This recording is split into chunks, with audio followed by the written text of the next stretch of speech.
শোনো ছোট ভাই আমার, তোমাদের সামান্য কিছু নসিহত করে চলে যাব। আমার প্রাণ প্রিয় দিনী ভাই, আল্লাহ সুবহানাহু ওয়া তাআলা আমাদের সৃষ্টি করেছেন সুন্দরতম অবয়বে, এবং তিনি যেভাবে চেয়েছেন ঠিক সেভাবেই তিনি আমাদের সৃষ্টি করেছেন। যেমনটা তিনি কোরআনুল কারীমে বলেন, হুয়াল্লাযী ইউসাউবিরুকুম ফিল আরহামি কাইফা ইয়াশা, তিনি মাতৃগর্ভে যেভাবে ইচ্ছা তোমাদের আকৃতি গঠন করেন। আমাদের আকৃতি কে গঠন করেছে?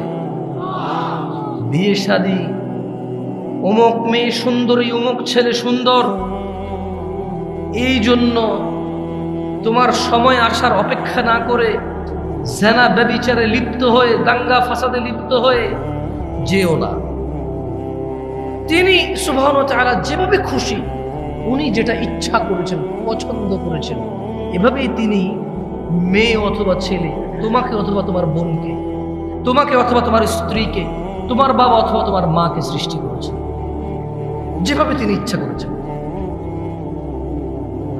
সময় আসার পূর্বে জেনা ব্যভিচারে লিপ্ত হয়ে সমাজ জাতি বিশৃঙ্খল করে তুলিও না তোমরা। সামাজিক ফিতনা ফাসাদ, পারিবারিক দ্বন্দ্বে তোমরা নিজেরা একে অপরের ধ্বংস কামনা করিও না। গান বাজনা থেকে বিরত থাকো। ইয়া শিবাব, হে যুবকরা, আহলুল মুনাফিকদের ফাঁদে পা দিও না।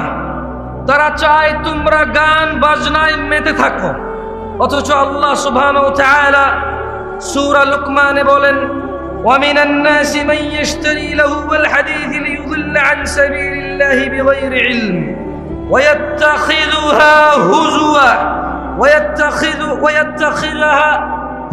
হুজুয়া উলাইকা লাহুম আযাবুম মুহিন।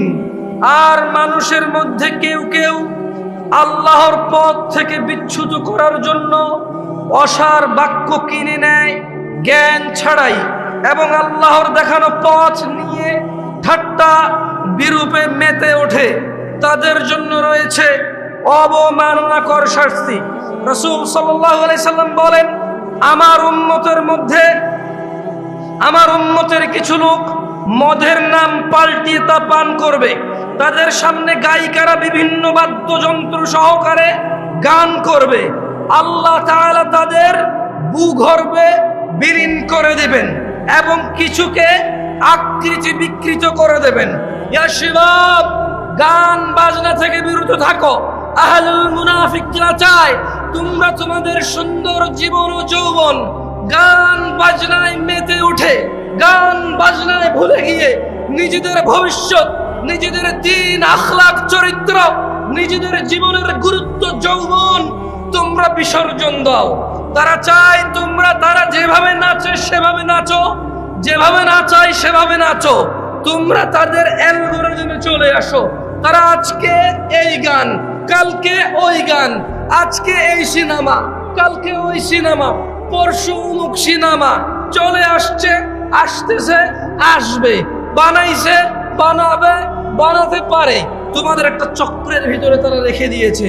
ইয়া শিবাব, হে যুবকরা, আহলুল মুনাফিকদের ফাঁদে পা দিও না। তার চেয়ে তারা চায় তোমরা নেশায় মত্ত হয়ে তোমরা তোমাদের জীবনটাকে জাহান্নামের দিকে ঠেলে দাও। তারা চায় তোমরা নেশায় মত্ত হয়ে, নেশায় নিজেকে উজাড় করে দিয়ে, উৎসর্গ করে দিয়ে তারা চায় তোমরা জাহান্নামের নিকটবর্তী হয়ে, জাহান্নামের গভীরে গহ্বরে তোমরা বিলীন হয়ে যাও। তারা চায় তোমরা শয়তানের ফাঁদে পা দাও, তোমরা আল্লাহর দ্রোহিতায় মেতে ওঠো। তারা চায় তোমরা নেশা করে আল্লাহ ও তার রাসূলের দ্রোহিতায় মেতে ওঠো। অথচ আল্লাহ সুবহানাহু ওয়া তাআলা চায় তোমরা সফল হও, সফলতার দিকে আসো। তিনি সুবহানাহু ওয়া তাআলা বলেন, ইয়া আইয়ুহাল্লাযীনা আমানু, হে তোমরা যারা ঈমান এনেছো। কারা কারা আমরা ঈমান এনেছি রবের প্রতি? তাকবীর! ঈমান এনেছি কারা কারা? কার প্রতি ঈমান আনছি? তিনি আরশের মালিক কে? বিচার দিবসের মালিক কে? জান্নাত জাহান্নামের মালিক কে? সুস্থতাকারীকে, রিজিক দাতাকে। আমরা ওর প্রতি ঈমান আনছি। তিনি বলছেন ইয়া আইয়ুহাল্লাযীনা আমানু। তাহলে আমাদেরকে বলছেন, যারা আমরা ঈমান আনছি সবাইকে বলে যে বেঈমান, মুশরিক, কাফের ওকে বলেনি। তিনি সুবহানাহু ওয়া তাআলা আমাকে, আপনাকে, আমাদের, আমরা যারা ঈমান এনেছি ওদেরকে বলছেন যে ইন্নামাল খামরু ওয়াল মাইসির ওয়াল আনসাবু ওয়াল আজলামু রিজসুম মিন আমালিশ শাইতান ইয়া আইয়ুহাল্লাযীনা আমানু ফাজতানিবু। হে তোমরা যারা ঈমান এনেছো, নিশ্চয়ই মদ, জুয়া, মূর্তি পূজার বেদী ও ভাগ্য নির্ণয় করা তো কেবল ঘৃণার বস্তু, শয়তানের কাজ। ফাজতানিবু, তোমরা এটা থেকে বিরত থাকো, তোমরা এটা বর্জন করো। ফাজতানিবু লাআল্লাকুম তুফলিহুন, মদ, জুয়া এগুলো তোমরা বর্জন করো, লাআল্লাকুম তুফলিহুন, যাতে তোমরা সফল হও। মুনাফিকরা চায় মদ, জুয়া, খেলাধুলা, হাসি তামাশায় আমরা আমাদের জীবনটাকে বিলিয়ে দেই, উৎসর্গ করে দেই। জাহান্নামের অধল নিচে আমরা নিজেদেরকে, কি বলে এটাকে, মানে আমরা জাহান্নামের নিম্ন পর্যায়ে পৌঁছে যাই। এটা হচ্ছে মুনাফিকদের জন্য। গান বাজনা, নেশা, জুয়া এগুলো দিয়ে আমাদের কি করবে? মোবাইলে জুয়া খেলা যায় কিনা? এখন খেলা তোমরা কেউ কে হ্যাঁ বলছো?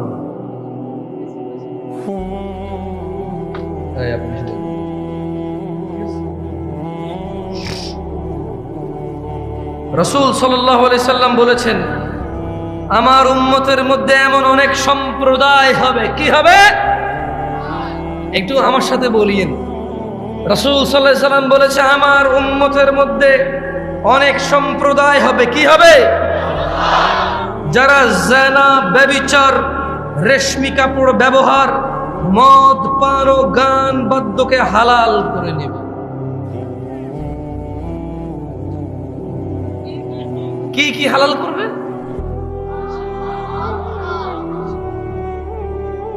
মদ, জুয়া, কি মদ, জুয়া এবং জিনা, ব্যভিচার। বলেন জিনা, ব্যভিচার, এগুলোকে হালাল করে নেবে।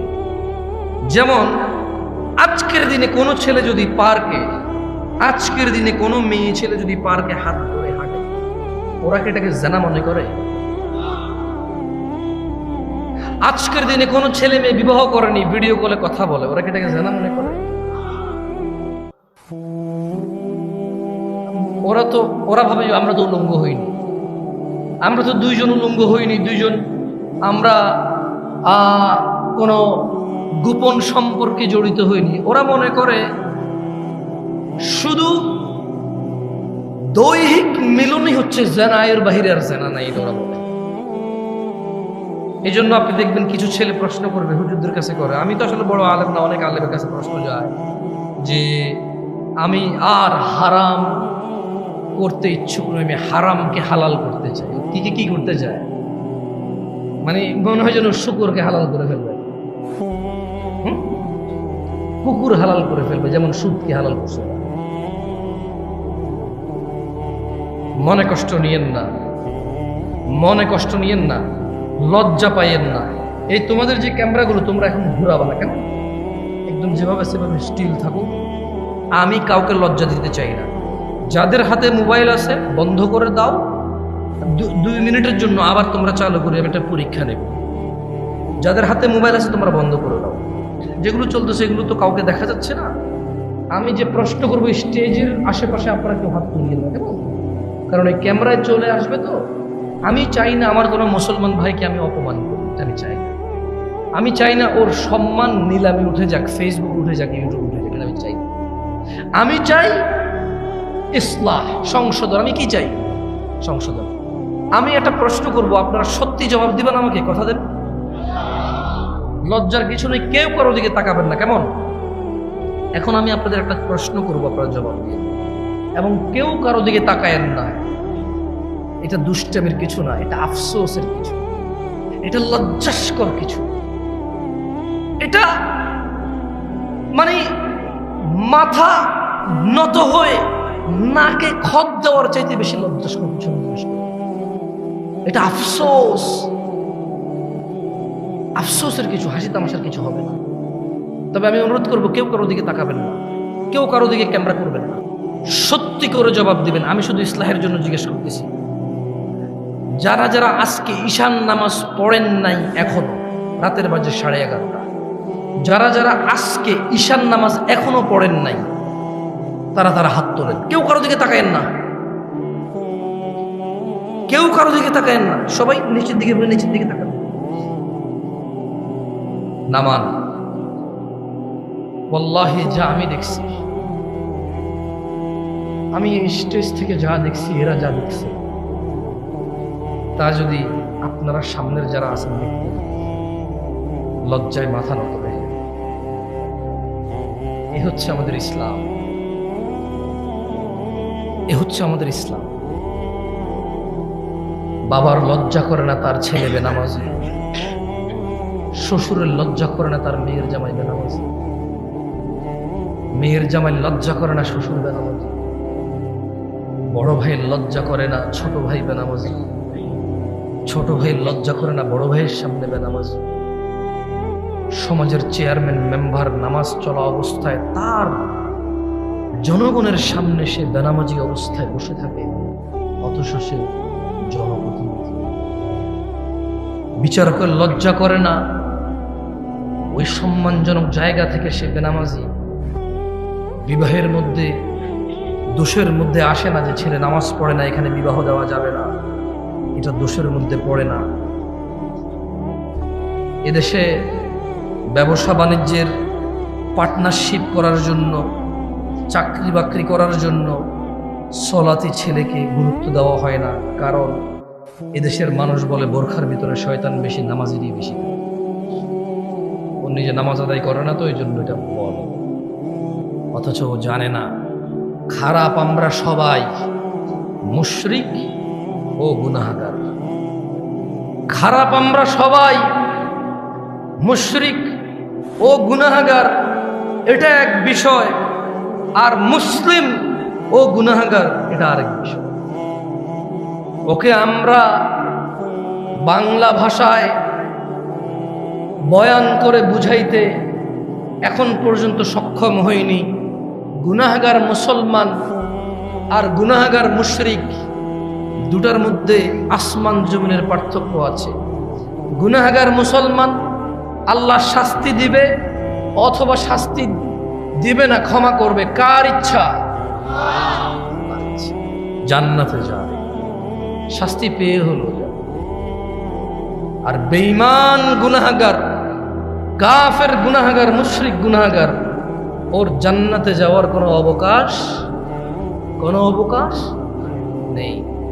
সিগারেট খেলে নামাজ পড়া যাবে না, এই লোকটা বোকা। যে আপনাকে তুলনা দেয়, যে লোকটা আপনাকে খোঁটা দেয়, হ্যাঁ আরাদিন করে মিশে কথা আবার নামাজ ওড়ে কিচ্ছে, নামাজ ওড়ে দেয়, এই লোকটা পাগল। যে আপনার নামাজকে তুচ্ছ করে দেখে আপনার অপরাধের জন্য, এই লোকটা বর্বর বন্য।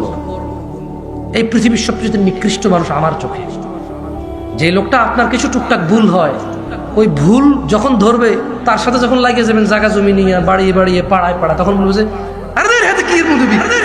হারা দিন করে মিশা কথা। যে এভাবে তুচ্ছ, না না, ও পাগল, ও বুঝে না আপনার ভালো কাজটা ভালো কাজ, খারাপ কাজটা খারাপ কাজ। তবে আপনি চিন্তিত হওয়া উচিত। আল্লাহ তাআলা কোরআনে বলছে যে ইয়া আইয়ুহাল্লাযীনা আমানু, হে ঈমানদাররা, আকিমিস সালাহ, তোমরা নামাজকে প্রতিষ্ঠিত করো। ইন্নাস সালাতা তানহা আনিল ফাহশাই ওয়াল মুনকার, নিশ্চয়ই নামাজ মানুষকে মন্দ কাজ থেকে বিরত রাখে। তো আপনি যদি নামাজ পড়েন আর মন্দ কাজ থেকে বিরত না হন, আপনার নিজের চিন্তিত হওয়া উচিত যে কি রে, আমি বিরত কেন হইতে পারতেছি না? আল্লাহ তো বলছেন নামাজ পড়লে ভালো হওয়া যাবে। আল্লাহ বলছে কি, নামাজ পড়লে ভালো হওয়া যাবে। আমি নামাজ পড়তেছি, ভালো হইতে পারতেছি না। আপনি ওই নামাজ নিয়ে টেনশন করা উচিত যে আমার নামাজ কি কবুল হচ্ছে নাকি হচ্ছে না। তাহলে আমি নামাজও পড়তেছি, আবার ভালো হইতে পারতেছি না, নিশ্চয়ই আমার নামাজের ত্রুটি আছে। এটা আপনি নিজে চিন্তিত হওয়া উচিত। আমি আপনাকে খোটা দেবো কেন? আমি আপনাকে তুচ্ছ করবো কেন? ওটা তো আমার রাইট নেই করার, বুঝেন না? কারণ আপনার রবকে আপনার বিচার করবে কে? নেকি দিবে কে? গুনাহ দিবে কে? এটা আমার সাবজেক্টই না। আপনাকে কেন আমি তুচ্ছ করবো? দরকার আছে আমার? আপনি তো আমার সাবজেক্টের মধ্যেই পড়েন না। আপনার অপরাধ তো আমার সাবজেক্টের মধ্যে আসে না, কারণ আমি তো ক্ষমতা রাখি না আপনাকে ক্ষমা করে দেওয়ার। আমি এটাও ক্ষমতা রাখি না দেওয়া আমার রব যদি আপনাকে জান্নাতে দিয়ে দেয় বলার জন্য, আল্লাহ তুমি ওনার জান্নাতে দিয়েছো কেন? আমি এটা পারি বলতে? আমি পারবো না। কেন পারবো না বলতেছি, আজকের ওয়াজের শেষ হাদিসটা পড়ে শুনে আপনাকে শুনে দেখেন আপনার বুঝে আসে কিনা। عن أنس بن مالك رضي الله عنه قال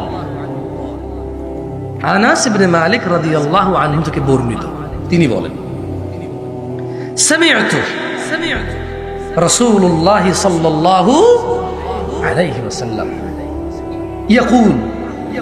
আনাস ইবনে মালিক একজন সাহাবী, কেমন রাদিয়াল্লাহু আনহু, তিনি বললেন যে আমি আল্লাহর নবী সাল্লাল্লাহু আলাইহি ওয়াসাল্লামের কাছ থেকে বলতে শুনেছি, মানে আল্লাহর নবী বলেছে ক্বাল আল্লাহ, আল্লাহর নবী বলেছে যে আল্লাহ বলে। কে বলে?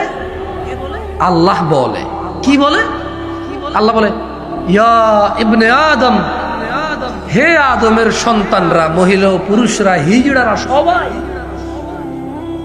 হিন্দু, বৌদ্ধ, খ্রিস্টান, নাসারা, ইহুদ, কুফার, কাফির, মুশরিক, ফাজির, মুনাফিক, সবাই, কেউ বাদ পড়ে নাই।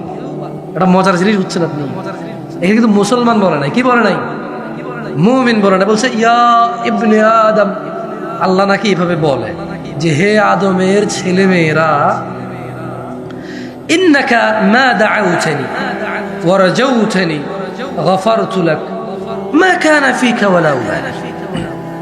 আল্লাহ নবী বলছে যে আল্লাহ ডেকে বলে, কি বলে? যে হে আদমের ছেলে মেয়েরা, যতক্ষণ আমাকে তুমি ডাকতে থাকবে এবং আমি আল্লাহর ক্ষমা পাবা এটা আশা করতে থাকবে, ততক্ষণ আমি তোমার গুনাহ মাফ করতেই থাকবো। আলা মা কানা ফিকা ওয়ালা উবালি, তোমার গুনাহ যত অধিকই হোক না, ওয়ালা উবালি, আমি কারো পরোয়া করি না। তিনি বলেন ইয়া ইবনে আদম, আল্লাহ বলে হে আদমের সন্তানরা, লাউ বালাগাত যুনুবুক আনানাস সামা, আল্লাহ বলে হে আদমের ছেলে মেয়েরা, তোমাদের গুনাহ যদি জমিন থেকে আসমানের মেঘমালা পর্যন্ত পৌঁছায়, ফুম্মাস্তাগফারতা, এরপর তুমি হঠাৎ করে বলে বসলে ইয়া আল্লাহ আপনি আমাকে মাফ করেন, আমি আর গুনাহ করব না, গফারতু লাক, এই জমিন থেকে আসমান পর্যন্ত গুনাহ মাফ করে দেব, ওয়ালা উবালি, কারো পরোয়া করব না তোমাকে মাফ করতে।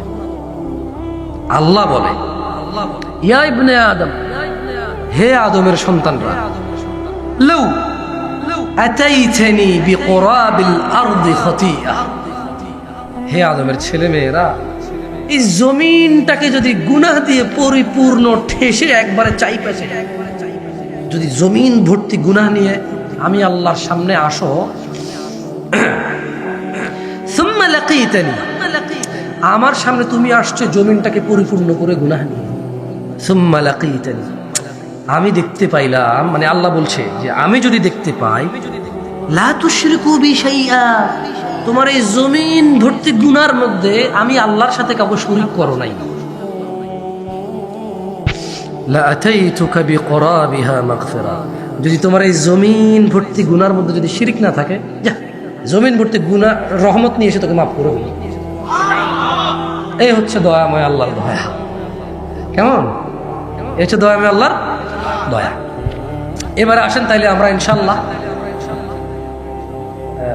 এখানে কার আব্বা মারা গেছে? একজন মুরব্বী। আপনার কার কত বছর বয়সে পড়ছে?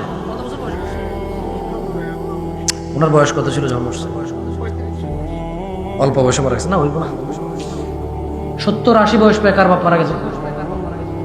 আপনার বাপ। তাহলে ঠিক আছে ইনশাআল্লাহ, যেহেতু আল্লাহ জমিন ভর্তি গুনাহ আল্লাহ মাফ করে দেবে, আমরা একটা কাজ করি, 80 বছর যেহেতু আপনার আব্বা হয়ে পাইছে, আপনি নিশ্চয় পাবেন, ঠিক না? 80 বছর পাবেন তো, গ্যারান্টি না? গ্যারান্টি নেই? ইন্নালিল্লাহি, কি বলেন? আরে 79 বছর পর্যন্ত করি যা করার, 1 বছর আগে ভালো হয়ে যাবে, কি কোন? হ্যাঁ, 80 বছর বাঁচবেন না? হ্যাঁ, হইতে পারে 90 বছর বাঁচবেন। কে জানে, বললাম।